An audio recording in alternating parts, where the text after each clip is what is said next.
안녕하십니까. 저는 한국지식재산연구원의 추현욱이라고 합니다. 제가 오늘 말씀드릴 내용은 지식재산 정보 제공 및 상담 창구의 일원화라는 제목으로 제가 몇 가지 생각한 것들을 정리해 보았습니다. 먼저 그 원장님께서도 잠시 말씀하셨는데 이렇게 논의를 이끌어가기 위해서 먼저 치매 피해 현황에 대해서 간략하게 제가 좀 설명을 드리도록 하겠습니다. 여기 이제 자료는 지식재산 활동 실태 조사라고 해서 그 산업부에서 발표한 과제에서 나눈 그 표 하나 하고요. 오른쪽에 있는 표는 지식재산보호협회에서 지금 제공하고 있는 그 기업 유형별 국제 소송 현황입니다. 국제 지식재산권 소송 현황입니다. 그래서 내용을 이렇게 보시면 뭐 다 예상하시다시피 일단 중소기업하고 벤처 이노비즈 기업들에게 지금 지식재산권 침해 피해를 받는 비율이 굉장히 높게 나타나고 있습니다. 이렇게 왼쪽에 보면 이렇게 좀 옅은 색으로 되어 있는 게 대기업의 침해 비율인데요. 대기업 침해 비율은 전체 조사 대상 그 기업들에게 2.6% 정도에서만 나타나는데 중소기업은 보면 7%, 그다음에 벤처 이노비즈 기업은 5.4%고 중견기업 좀 나기도 한데 사실은 그래도 5% 가까이 나타나는 걸로 봐서는 사실은 전반적으로 중소기업들이 어떤 이런 그 지식재산권 피해, 그 침해에 대해서 피해 대응이 좀 미흡한 것이 아닌가 하는 그런 메시지를 주고 있습니다. 그리고 오른쪽에 있는 표는 그 실제로 그 피소 및 제소된 건수들을 모두 다 이렇게 세서 표를 만든 건데 그 위쪽 부분에 좀 짙은 색으로 되어 있는 부분이 중소기업들이 제소 또는 피소를 당한 횟수입니다. 물론 이제 그 우리나라 대기업들 를 대상으로 소송 건수가 훨씬 많은 건 사실입니다만 보면 그 중소기업들도 해외의 지재권 소송에 전혀 이렇게 자유롭지 않다라는 것을 이렇게 이 표에서 사실은 보여주고 있습니다. 그래서 그 기업들을 대상으로 실제로 이렇게 설문조사를 해봤는데 그냥 그 분쟁을 대응하는 데 있어서 애로사항이 무엇이냐라고 이렇게 질문을 던져봤더니 여기 지금 제가 이렇게 표로 만들어 놓은 둘, 넷, 6개의 그 애로사항이 가장 대표적인 애로사항들입니다. 그래서 근데 내용을 자세히 들여다보면 다 정보 부족, 지식 습득의 어려움, 뭐 관련 정보가 부족하다, 아니면 법률 대리인 선임하는데 굉장히 뭐 어렵다, 뭐 이런 내용들이 그 대부분의 애로 사항으로 이렇게 지금 정리되고 있습니다. 조사되고 있습니다. 그래서 물론 이제 이게 전체 기업들을 대상으로 한 건데 아무래도 수출입 경험이 있는 기업들은 좀 이런 애로 사항에 대해서 이렇게 표현하는 비율이 조금 낮고, 그다음에 수출입 경험이 없는 기업들은 좀 이렇게 더 어려움을 겪고 있는 걸로 지금 나타나고 있는데요. 전반적으로 그 대기업, 중소기업 다 할 거 없이 지금 겪고 있는 그 애로 사항이 이렇게 정리를 해보면 정보가 부족하다라는 것으로 정리될 수 있을 것 같습니다.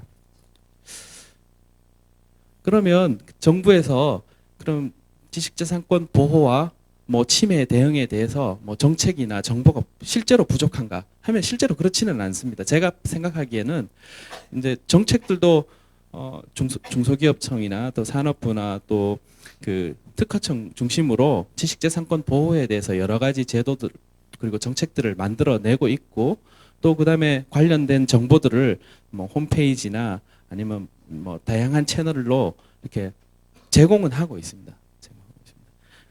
그런데 중소기업들은 언제나 정보가 부족하다고 이렇게 애로사항을 토로하고 있는 거죠. 그래서 제가 봤을 때는 이게 정보가 없어서 못 구하는 게 아니고 정보가 있는데 그걸 적절한 채널로 그러니까 획득하기가 어렵기 때문에 그런 애로사항이 나오는 게 아닌가 하는 그런 생각을 했습니다.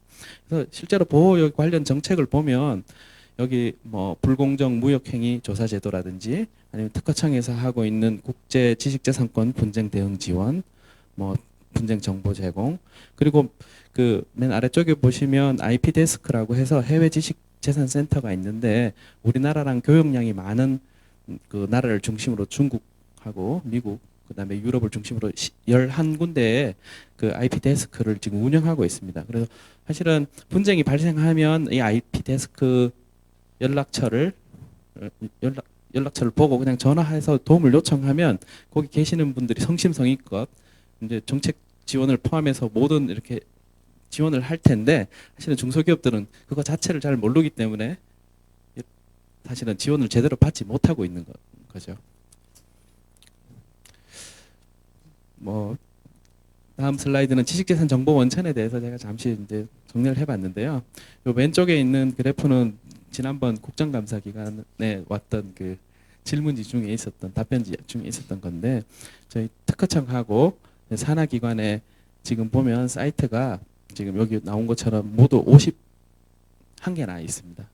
물론 그런데 이제 그 국정감사에서는 무슨 뭐 유사한 게 많아서 통폐합해야 된다 뭐 이런 식으로 이제 그 국회의원이 이렇게 지적을 했는데 저는 뭐 좀 다른 관점을 가지고 있습니다. 왜냐하면 여기 있는 각각의 이제 기관들이 각각 그 기관의 고유 목적이 있고 그 고유 목적에 따라서 뭔가 이렇게 그 국민들을 대상으로 정보를 제공하려고 각각의 독특한 다 정책 목적을 가지고 다 사이트를 다 만들어 놓은 거죠.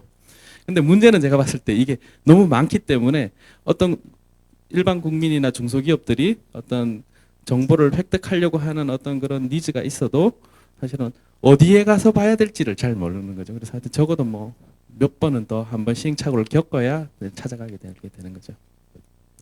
그리고 오른쪽에 있는 거는 제가 작년에 그 지식재산 기술거래 기반 육성 및 뭐 관련 산업 활성화 방안이라고 해서 이제 과제를 하다가 이렇게 정리한 내용들인데 부처별로도 보면 여기 지금 미래부부터 특허청까지 주르륵 관련해서 지식재산 기술 이전 기술 사업화에 관련한 사업들이 사실은 제가 일부만 발췌했지 이것보다 훨씬 더 많이 있습니다. 많이 있고 또 그리고 각 사업별로 다 홈페이지가 거의 다 있고 거기에 그 각 사업에 어떻게 하는지 그다음에 뭐 어떤 식으로 하면 그 지식재산 물론 사업화에 초점이 맞춰져 있지만 그다음에 사업화나 보호나 아니면 지원을 받을 수 있는지에 대한 정보가 굉장히 많이 제공되고 있습니다.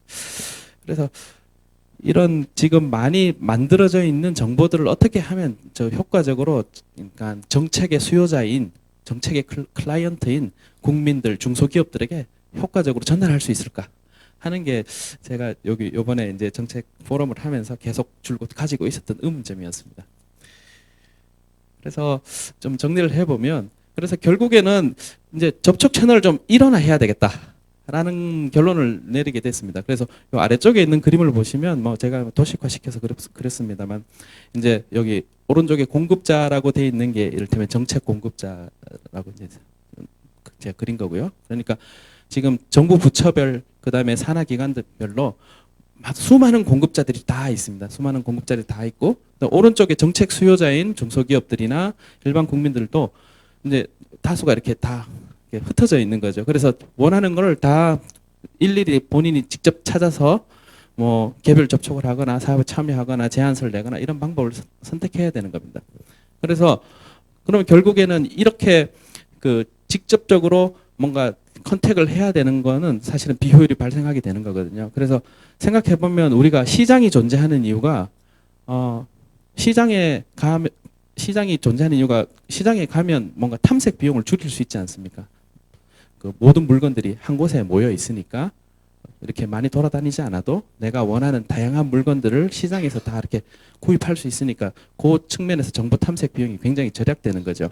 그래서 제가 봤을 때 이 지식재산 정보라는 어떤 지식재산 정책 지원이라는 어떤 그런 상품들이 많이 있는데 그런 상품들을 한 곳에 모아놓고 뭔가 시장 기능을 할 수 있는 어떤 그런 채널, 단일 채널, 접촉 채널이 있어야 되겠다 이렇게 생각을 했습니다. 그래서 아까 박진기 센터장님께서 또 아까 말씀하셨다시피 그 종합상담센터 그거를 이제 말씀하셨는데 약간 이렇게 생각에 이렇게 좀 공감하는 유사한 점이 있습니다.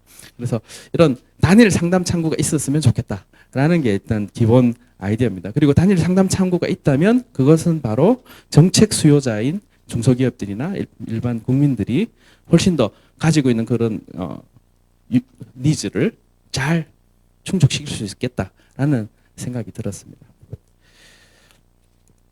그래서 이제 좀 더 구체적으로 한 단계 더 나가서 이제 생각을 해봤습니다. 그래서 이제 기본적인 아이디어는 그 서울에 있는 그 120 다산 콜센터를 저는 생각을 했습니다. 그래서 그 다산 콜센터 같이 190 지식재산 콜센터를 만들어 가지고 뭐 지식재산에 관련돼서 뭔가 궁금한 게 있으면 이제 그 콜센터에다가 전화를 해가지고 뭔가 상담을 일단 받는 그런 이런 어떤 그런 사업이 있었으면 좋겠다 이렇게 생각을 했습니다. 전화번호 190은 제가 그냥 임의로 생각했습니다. 그래서 사실은 그 뭐 좀 이렇게 좀 예쁘게 잘 해보려고 그 190을 IP로 바꿔가지고 뭔가 이렇게 디자인을 좀 해보려고 혼자 파워포인트 잡고 이렇게 많이 해봤는데 굉장히 어렵더라고요. 그래가지고 그거 야 역시 이제 디자인이라는 게 어떤 이렇게 가치를 가지고 있구나라는 걸 새삼스럽게 좀 느끼게 됐습니다. 그래서 아무리 해도 잘 안 돼가지고 그냥 있는 거 그냥 그대로 일단 썼습니다. 그래서 디자이너들한테 맡겨야 될 것 같고 어쨌든 그 지식 재산 콜센터 같은 것들이 있는데 사실은 콜센터를 잘 생각해 보면 이게 지식 재산에 대해서 상담한다는 게 굉장히 어려운 일이거든요. 그래서 뭐 일단 생각한 거는 일단 상담의 그 뭐 레벨을 좀 바꿔 나눠야 되겠다. 그래서 단순 상담해서 뭐 그냥 바로 그냥 응대할 수 있는 단순 상담이 있고 그다음에 전문 상담 사업에 대해서 좀 더 설명할 수도 있고 좀 심도 깊게 상담할 수 있는 전문 상담이 있어야 될 것 같고 전문 상담을 할 수 있으려면 그 밑에 그 전문 상담에 걸맞는 상담 데이터베이스가 사실은 구축돼 있어야 될 거라고 생각하고 있습니다. 그래서 뭐 하다못해 모든 사업들이나 아니면 사업 담당자들이나 뭐 이런 것들이나 아니면 어떤 패턴에 따른 상담 같은 것들이 다 정리되어 있는 데이터베이스가 일단 구축되어 있어야 될 것 같고 그다음에 뭐 부가적으로 우리가 요즘 다 소셜 네트워크가 발전해 있으니까 SNS나 앱이나 이런 것들로 해서 이제 종합적으로 이렇게 좀 그 상담이 가능하도록 효과적으로 이렇게 만들 거라고 이제 생각을 해봤습니다. 그리고 마지막으로 궁극적으로는 이제 결국에는 뭐 진짜 지원을 받아야 되는 어떤 그런 중소기업들이라면 저기 담당자를 잘 모르지 않겠습니까? 그러니까 바로 저기 정부 부처나 공공기관이나 아니면 민간 업체에다가 담당자를 연결시켜 주는 것까지 하는 걸 이렇게 좀 생각을 해봤습니다. 마지막으로 이제 그냥 뭐 평소에 그 정책 제안 하던 대로 그 기대 효과에 대해서 저 나름대로 그냥 이렇게 정리를 해봤습니다. 그래서 제 생각에는 이 그 이렇게 콜센터를 하는 게 제가 봤을 때는 정책 수요자 관점에서는 굉장히 편리한 거라고 일단은 생각을 합니다. 그래서 공급자 중심이 아니고 수요자의 니즈를 충족한다는 측면에서 가장 큰 의의가 있는 것 같고 아무래도 뭐 말로 얘기를 하면 좀 더 효과적으로 좀 이렇게 좀 처리가 될 것 같고 마지막으로 이거를 다산 콜센터도 보니까 민간에 이제 위탁을 이제 하더라고요. 그래서 이것도 이제 좀 처음에는 물론 안 되겠지만 좀 하다가 민간으로 위탁을 하게 된다면 뭐 또 새로운 IP 비즈니스로 또 발전시킬 수 있지 않을까 하는 뭐 그런 정도의 생각을 해봤습니다. 제 발표는 여기까지입니다.